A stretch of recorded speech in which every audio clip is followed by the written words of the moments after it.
እንኳን ለሊቀ መላእክት ቅዱስ ሚካኤል ዓመታዊ መታሰቢያ ክብረ በዓል በሰላም አደረሳችሁ አደረሰን። በስመ አብ ወወልድ ወመንፈስ ቅዱስ አሐዱ አምላክ አሜን።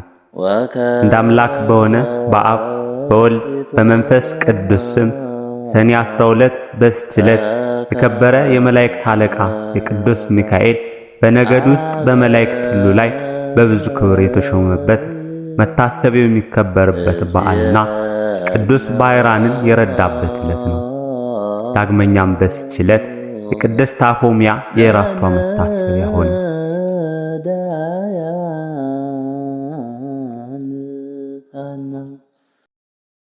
ሰኔ 12 በዚች ቀን የከበረ የመላእክት አለቃ ቅዱስ ሚካኤል ለቅዱስ ባይራን ቀሲስ ተአምራት ያደረገበት ዕለት ነው። እግዚአብሔርን የሚፈራ አንድ ሰው ነበረ።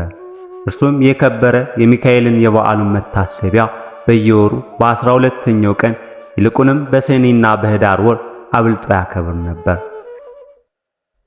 በጎረቤቱም ርኅራኄ የሌለው አንድ ባለጠጋ ሰው ነበር።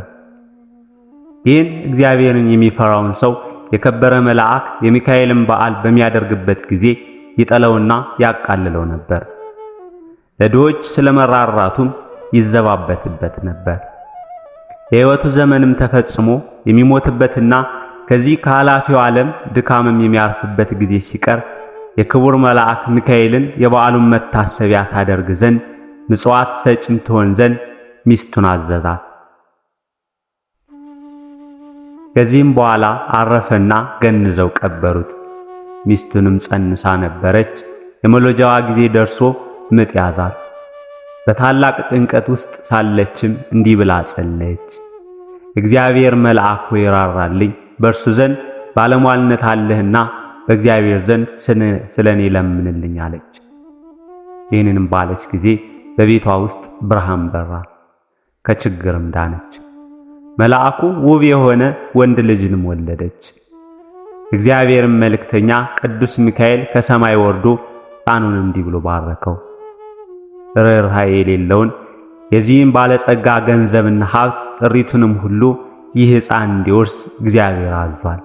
ባለጸጋውም በቤቱ በአልጋው ላይ ሳለ ጌታ ጆሮውን ከፍቶለት ይህን ነገር ከመልአኩ ሰማ። ይህንንም በሰማ ጊዜ ታላቅ ሐዘን ደረሰበት። ሕፃኑንም የሚገልበትን ምክንያት ይፈልግ ጀመር። ነገር ግን ክብር ይግባውና ጌታችን መድኃኒታችን ኢየሱስ ክርስቶስ ይጠብቀው ነበር። ከዚህም በኋላ ያ ባለጸጋ ምክንያት አዘጋጅቶ የሚያገለግለኝ ልጅ ይሆነኝ ዘንድ ልጅሽን ስጭኝ፣ እኔም እየመገብኩና እያለበስኩ አሳድጋለሁ፣ ለአንቺም 20 ወቄት ወርቅ ሰጥሻለሁ አላት። ይህንንም ነገር ከባለጸጋው በሰማች ጊዜ ስለ ችግሯ እጅግ ደስ አላት። ልጇንም ሰጠችው። እርሱም 20 ወቄት ወርቅ ሰጣት። ልጇንም ወሰደው። የሚሻው ተፈጸመልኝ ብሎ ደስ አለው። ከዚህም በኋላ በልጁ ቁመት ልክ ሳጥን አሰርቶ ሕፃኑን በሳጥኑ ውስጥ አስገብቶ ዘጋበት። እስከ ባሕርም ተሸክሞ ወሰደው። በባሕር ጣሉት። ክብር ይግባውና በጌታችን ፈቃድ ያ ሳጥን ሳይሰጥም ከዚህ ሀገር የ21 ቀን መንገድ ያህል ርቃ ወደምትገኝ ወደ አንዲት ሀገር ወደብ እስከሚደርስ በባሕሩ ላይ ተንሳፈፈ። በባሕሩም አካባቢ በጎቹን አሰማርቶ የሚጠብቅ አንድ ሰው ነበርና ሳጥኑን በውሃ ላይ ተንሳፎ አየው። እርሱም ከባሕሩ አውጥቶ ወደ ቤቱ ወሰደው። ይህንንም ሳጥን እንዴት እንደሚከፍተው ያስብ ጀመር። ይህንም ሲያስብ ወደ ባሕሩ ይሄድ ዘንድ ጌታችን በልቦናው ሐሳብ አሳደረበት። ወዲያውንም ተነስቶ ወደ ባሕሩ ሄደና አንድ ዓሣ የሚያጠምድ ሰው አገኘ። ዓሣ አጥማጁንም መረብህን በእኔ ስም ጣል፣ ለሚያዘው ዓሣ ዋጋውን እሰጠዋለሁ አለው። አጥማጁም እንዳለው አደረገ። ያን ጊዜም ታላቅ ዓሣ ተያዘ። ዋጋውንም ሰጥቶ ዓሣውን ተቀበለ። ዓሣውንም ይዞ ወደ ቤቱ ሄደ። ለራትም ይጠብሰው ዘንድ አረደው። በሆዱም ውስጥ መክፈቻ አገኘ። በልቡ ይህ መክፈቻ ይህን ሳጥን ይከፍተው ይሆናል። በሳጥኑ ቀዳዳም ባስገባው ጊዜ ፈጥኖ ተከፈተ። በውስጡም ይህን ታናሽ ብላቴና አገኘ። ልጅ የለውም ነበርና ታላቅ ደስታ ደስ አለው። ጌታችንም አመሰገነው። ሕፃኑም በመልካም አስተዳደግ አሳደገው። ሕፃኑም አድጎ ጎልማሳ ሆነ። ከብዙ ዘመናትም በኋላ ያ ባለጸጋ ተነስቶ ወደዚያ ሀገር ሄደ። በመሸ ጊዜ ወደ በግ ጠባቂው ደጅ ደረሰ። በግ ጠባቂውን እስከ ነገ የምናድርበት ማደሪያ በአንተ ዘንድ እናገኛለን፣ ክራዩንም እሰጥሃለሁ አለው። በግ አርቢውን እንዳልኪውንና እደር አለው። ባለጸጋውም በዚያ አደረ። ራት በሚቀርብም ጊዜ ሕፃኑን ባህራም ብሎ ጠራው። ባለጸጋውም ሰምቶ ልጅህ ነውም ብሎ ጠየቀው። በግ ጠባቂውም አሁን ታናሽ ሕፃን ሆኖ ሳለ ከባሕር አግኝቼዋለሁና እግዚአብሔር የሰጠኝ ልጅህ ነው አለው። ባለጸጋውም በምን ዘመን አገኘው አለው። እርሱም ከ20 ዓመት በፊት ብሎ መለሰለት። ያን ጊዜም እርሱ ወደ ባሕር የጣለው መሆኑን አውቆ እጅግ አዘነ። በማግስቱም ጎዳናውን ሲጓዙ በተነሳ ጊዜ ሰይጣናዊ ምክንያት አመካኝቶ በግ ጠባቂውን እንዲህ አለው፣ እገሊት ወደምትባል አገር በቤቴ የረሳሁት ጉዳይ ስላለ እንድልከው ልጅህን ትሰጠኝ ዘንድ እሻለሁ። እኔም የድካም ዋጋህን 20 ወቄት ወርቅ እሰጥሃለሁ አለው። የብላቴናውም አባት ስለ ገንዘቡ ደስ ብሎት ልጁ ባሕራን ሰጠው። እንዲህም ብሎ አዘዘው፣ ልጄ ባሕራን፣ ይህ የከበረ ሰው ስለ ጉዳዩ ወደ ቤቱ ይልክ ዘንድ ና፣ ወደ ቤትህ በሰላም ትመለሳለህ። ባሕራንም አባቴ ሆይ እሺ፣ በጎ ያዘዝከኝም ሁሉ አደርጋለሁ አለ። ያን ጊዜም ባለጸጋው ወደ መግቢያው እንዲህ አለ፣ ደብዳቤ ጻፈ። ይችን ደብዳቤ በምታነባት ጊዜ ደብዳቤዋን ይዞ የመጣውን ገለህ በጉድጓድ ውስጥ ጣለው። ማንም አይወቅ፣ በመካከላቸውም የሚተዋወቁበትን ምልክት ጽፎ አሸጋት። ለባሕራንም ሰጠው። ለመንገዱም የሚሆነውን ስንቅ ሰጠው። ባሕራንም ተነስቶ ጉዞውን ጀመረ። ሲጓዝም ሰንብቶ የአንዲት ቀን ጉዞ ሲቀረው እነሆ የመላእክት አለቃ የከበረ መልአክ ሚካኤል በንጉሥ ጭፍራ አምሳል በነጭ ፈረስ ላይ ተቀምጦ አንተ ጎልማሳ የያዝከው ምንድነው አለው። ወደ ገሌ አገር ወደ ቤቱ ለመድረስ ከአንድ ባለጸጋ የተጻፈች መልእክተኛ ናት አለው። ያችን ደብዳቤ አሳየኝ አለው። እርሱም ስለፈራ ሰጠው። በዚያን ጊዜም የከበረ መልአክ ቅዱስ ሚካኤል ያችን የሞት መልእክት ደመሰሳት። በእርሷ ፈንታም በንፋት ለውጦ እንዲህ ብሎ ጻፈ። ይችን ደብዳቤ ይዞ ለመጣ ባሕራን ለሚባል ሰው ይች ደብዳቤ ደርሳ በምትነበብ ጊዜ ልጄ እገሊትን አጋቡት፣ በውስጥና በውጭ ያለ ንብረቴን፣ ጥሪቴን፣ ወንዶችና ሴቶች ባሮችን ጠቅላላ ንብረቴን አውርሼዋለሁና የፈለገውንም ሊያደርግ ስልጣን ሰጥቼዋለሁና እኔን አትጠብቁኝ። እኔ ብዙ እዘገያለሁ። የኔ ሹም እገሌ ሆይ በእኔና በአንተ መካከል ይቺ ምልክት እንዋት። ከዚህ በኋላ አሽጎ ለባሕራን ሰጠውና ወደ ባለጸጋው ቤት ሂድ፣ ይችን ደብዳቤ ለሹሙ ስጠው፣ በጎዳናውም እኔ እንደተገኘው አትንገረው፣ እንዳይገልህም ይህን የሞት ደብዳቤ ለውጭልሃለሁ አለው። ባሕራንም እሺ ጌታዬ፣ ያዘዝከኝም ሁሉ አደርጋለሁ አለ። ባሕራን ወደ ባለጸጋው ቤት በደረሰ ጊዜ ያችን ደብዳቤ ለሹሙ ሰጠው። ባነበባትም ጊዜ በመካከላቸው ያለውን ምልክት አገኘ። አስተውሎም እርግጠኛ እንደሆነ አወቀ።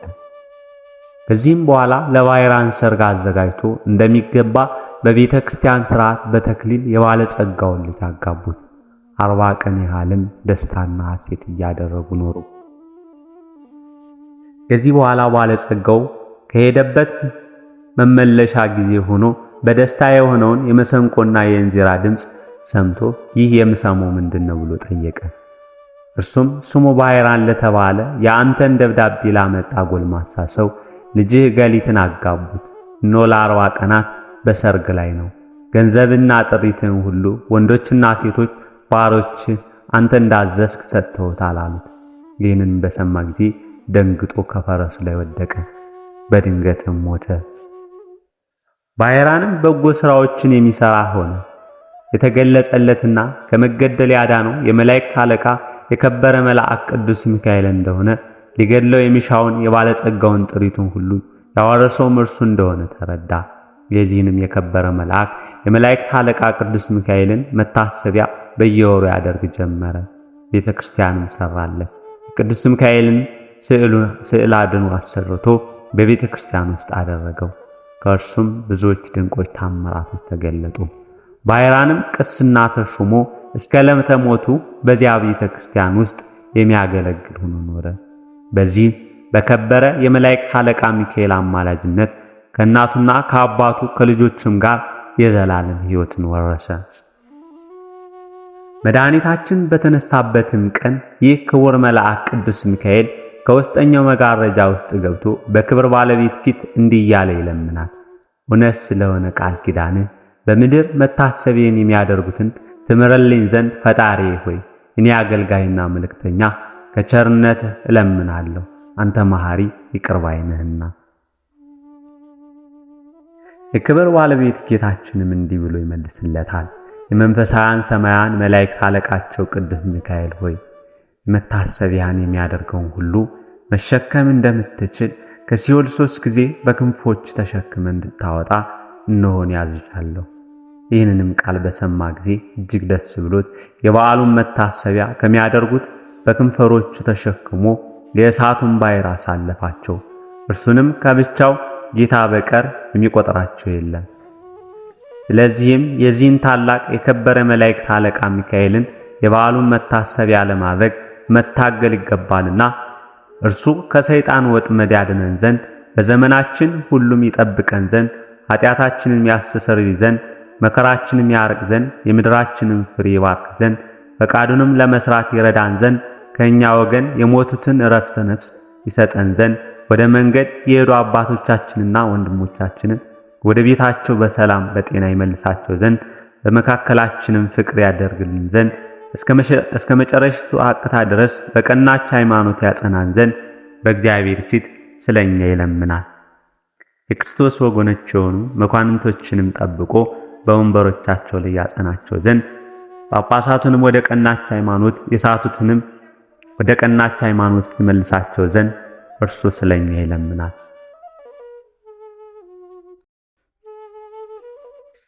ዳግመኛም በዚህች ዕለት እግዚአብሔር የመላእክት አለቃ ቅዱስ ሚካኤልን በነገድ ውስጥ በመላእክት ሁሉ ላይ ብዙ ክብር ሾመው።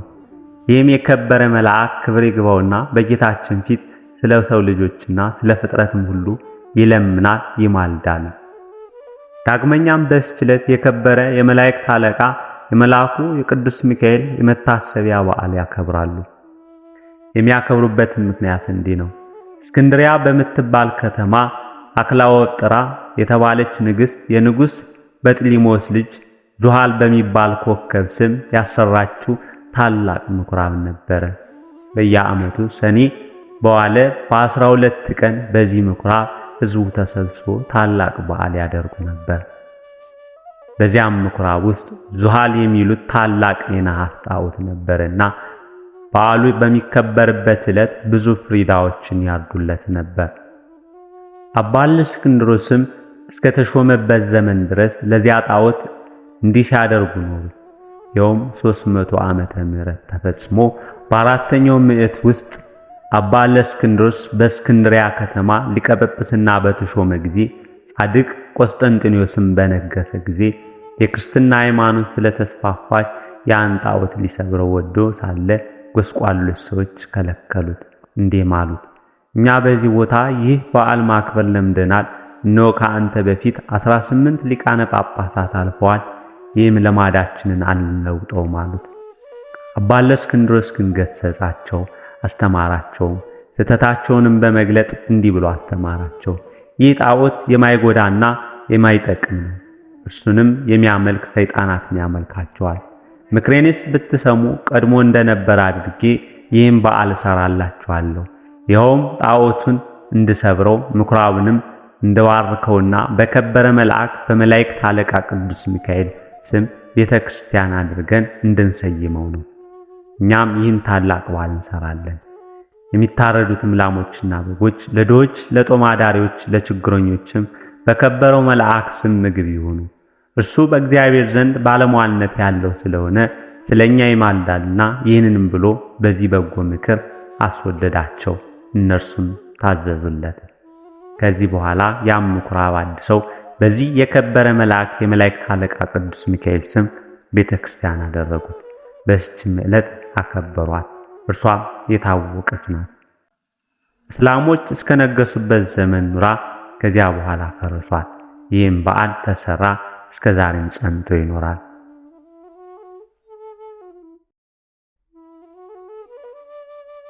ዳግመኛም በዚች ቀን እግዚአብሔርን የሚፈራ አስተራኒቆስ የሚስቱ የቅድስት አፎሚያ የዕረፍቷ መታሰቢያ በዓል ነው። ይህም ሰው በየወሩ 3 በዓላቶችን እያከበረ ኖረ። እኒህም ክብር ይግባውና የጌታችን የኢየሱስ ክርስቶስ የልደቱ መታሰቢያ በየወሩ በ29፣ የእመቤታችን የቅድስት ድንግል ማርያም በዓል መታሰቢያ በየወሩ በ21 ቀን፣ የከበረ የመላእክት አለቃ የሆነ የቅዱስ ሚካኤልን በዓል መታሰቢያ በየወሩ በ12 ቀን ናቸው። የሚሞትበትም ጊዜው ሲቀር እርሱ ሲሰራው የነበረውን ምጽዋት ይልቁንም እኒህ 3ቱን በዓላት እንዳታስታጉል ሚስቱን ቅድስት አፎሚያን አዘዛት። እርሷም የከበረ የመልአኩ የሚካኤልን ስዕል ያስላት ዘንድ ባሏን ለመነችው። እርሱም አሰርቶ ሰጣትና በቤቱ ውስጥ በክብር አኖረችው። ባሏም ካረፈ በኋላ ባሏ ያዘዛትን መስራት ጀመረች። ሰይጣን ግን ቀናባት።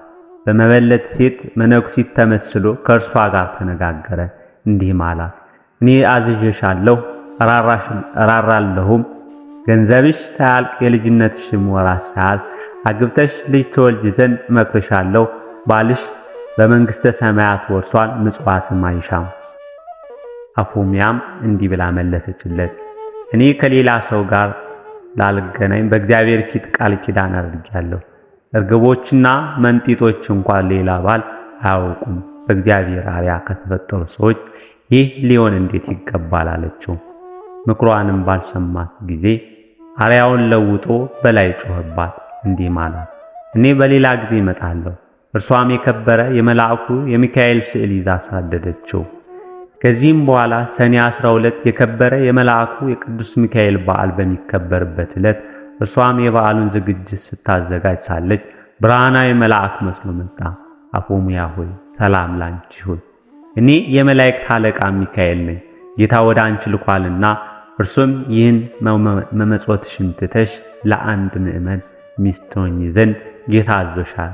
ባል የሌላት ሴት መልህቅ የሌለውን መርከብ እንደምትመስል እወቂ።